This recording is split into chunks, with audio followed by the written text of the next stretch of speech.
my name is Sienna Martino and I am reporting to you live from my living room. Today, I'm going to talk to you about John Adams, one of the most influential people in American history. Between his involvement in the formation of our new government, his term as president, or most famously the correspondence of letters between him and his wife Abigail, John Adams was a vital part of the making of this country. John Adams was born on October 19, 1735 in Braintree, Massachusetts. He was a fourth-generation American, and his parents were strictly Puritan. The Adams family experienced life as a challenge to the moral character and did not have very many luxuries. They did not have expensive furniture, toys, and they did not have servants or slaves in their house. The Adams family lived on a farm, so they had a lot of farm work to tend to, but when the weather permitted, they would go inside and enjoy a wealth of books, ideas, and stimulating conversation.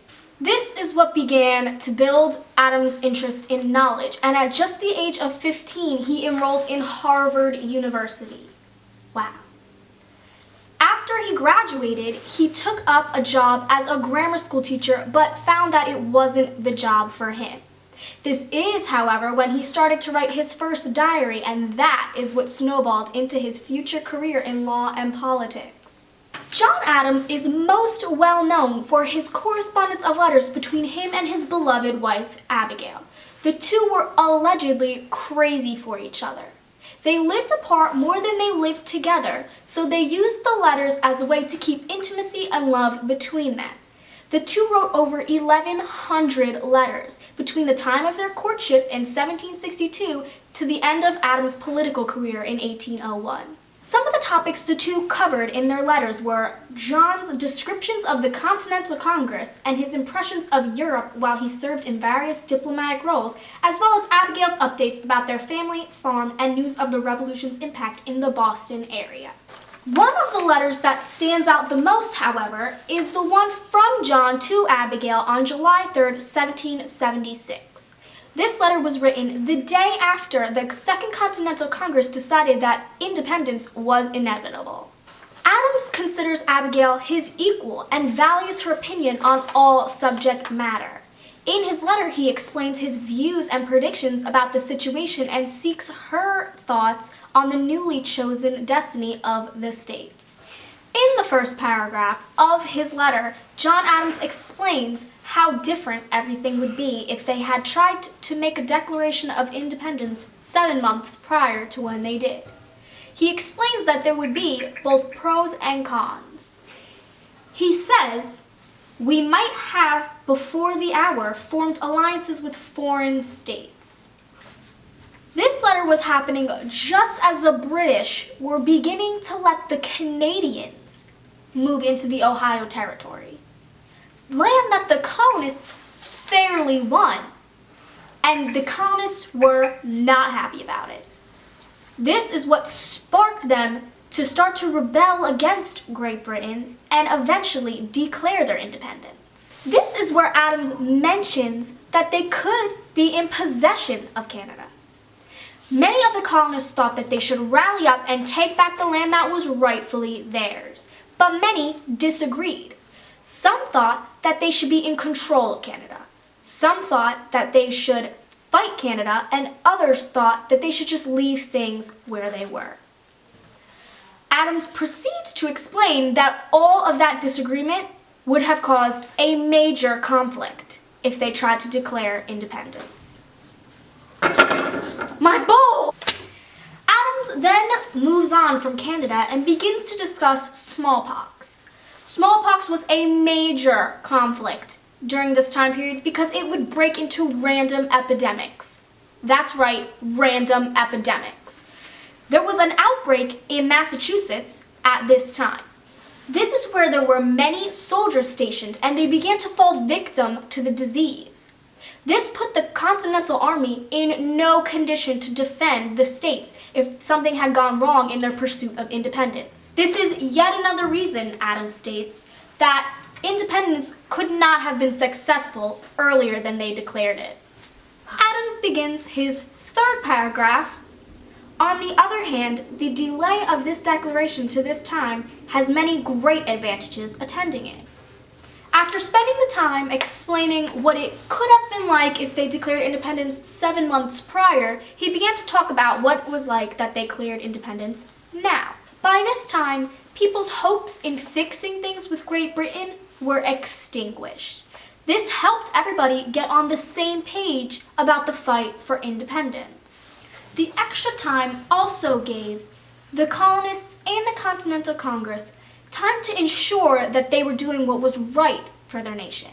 It also gave them time to come up with a stronger plan and weigh out the pros and cons. Adams' exact words on the subject were, "Time has been given for the whole people maturely to consider the great question of independence, and to ripen their judgment, dissipate their fears, and allure their hopes by discussing it in newspapers and pamphlets, by debating it in assemblies, conventions, committees of safety and inspection, and in town and county meetings, as well as in private conversations, so that the whole people in every colony have now adopted it as their own act." It let people of all ranks, jobs, and lifestyles across the nation to get on the same page and be confident in the decision of their Congress. The talk of independence became so spread and popular that it gave every civilian the opportunity to make the fight their own personal act. In Adams' eyes, this cemented the Union and would never have been possible 6 months prior. Adams wraps up his letter to his wife, explaining how historic this decision truly will be. He says that July 2nd, 1776 will forever be remembered and celebrated in the States. Even before the fight for independence, Adams and Congress knew that this decision Even before the fight for independence had occurred, Adams and the Congress knew that this decision would change the world. This is something that no other country had done before, and they had no idea the outcome. Adams even said that it should be commemorated as a day of deliverance by solemn acts of devotion to God Almighty.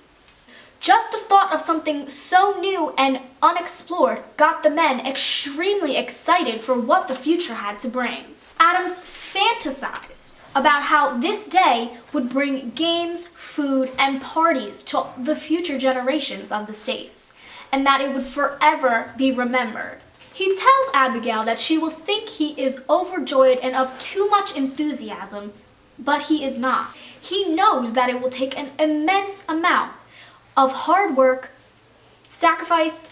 He knows that it will take an immense amount of hard work, sacrifice, and money to maintain the Declaration and to defend and support the states.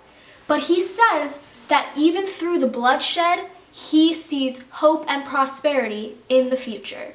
He concludes his letter by saying that he hopes they will not have to suffer to achieve independence, but if they do, it will all be well worth it. This letter does a truly amazing job of capturing not only what the Continental Congress was feeling at the time, but what every person in the States was feeling at the time. They were ready to stand up for what they believed in and fight for their independence. And even though they were scared of what could happen, they were excited to see what the future had to offer. John and Abigail Adams wrote their letters knowing that it would be a way for future generations to see into the lives of their forefathers. They wanted to include everything that they were feeling, and they wanted to give people in the future a way to see into the life back then and to see what they were feeling during these historical events. This letter helps generations all the way through present day understand the accomplishments of the United States and what these men had to go through to get it to where it is today. That is all I have. Thank you for watching. Have a great day, and back to Mr. Oftedal in the studio.